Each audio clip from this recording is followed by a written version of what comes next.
हाय मैत्रिणींनो, तर आज मी तुम्हाला कैरी कशी बनवायची ते सांगते. बघू शकता तुम्ही. तर काल मी परवाला पाडव्याच्या दिवशी शेतात गेले होते, तर मग आंबे आणले कैऱ्यासाठी. तर सर्वात आधी आंबे धुवून घ्यायचे. धुवून घेतल्यानंतर पूर्ण तसे बारीक पूर्ण चिरून घ्यायचे आणि वरचे ते टोक काढून पूर्ण चिरून घ्यायचे आणि परत मग एका चाळणीमध्ये ते टाकायचे, म्हणजे त्याचं पाणी सुटत नाही. आणि काही काही आंबे आंबट असतात, तर आंबट असल्यामुळे थोडं ते आंबट लागतात. मग पाण्यातून काढून घ्यायचे, धुवून घ्यायचे आणि चाळणीमध्ये टाकायचे. चाळणीमध्ये टाकल्यानंतर मग त्याचं थोडंसं पाणी सुकून जाते.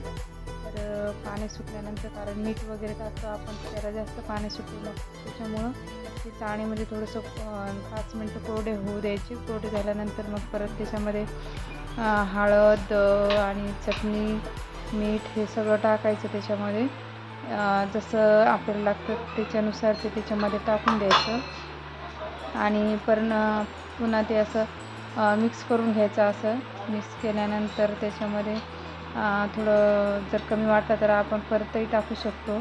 तर ते टाकल्यानंतर थोडंसं चांगलं व्यवस्थित मिक्स करून घ्यायचं. मिक्स केल्यानंतर त्याच्यामध्ये जिरं मोहरी गरम तेल ठेवून त्याच्यामध्ये जिरं मोहरीचा तडका द्यायचा. तडका दिल्यानंतर परत त्याला मिक्स करायचं. तुम्ही बघू शकता मिक्स केल्यानंतर. आणि हे बघा, आता मी याला पूर्ण जिरा मोहरीचा तडका दिला. बघू शकता तुम्ही. तडका दिल्यानंतर परत ते असं मिक्स करून घ्यायचं, पूर्ण मिक्स करून घ्यायचं. मिक्स केल्यानंतर जर तुम्हाला व्हिडिओ आवडला असेल तर लाईक करा, सबस्क्राईब करा आणि कमेंट करा आणि नक्की करून बघा कसं आहे टिप्स. तर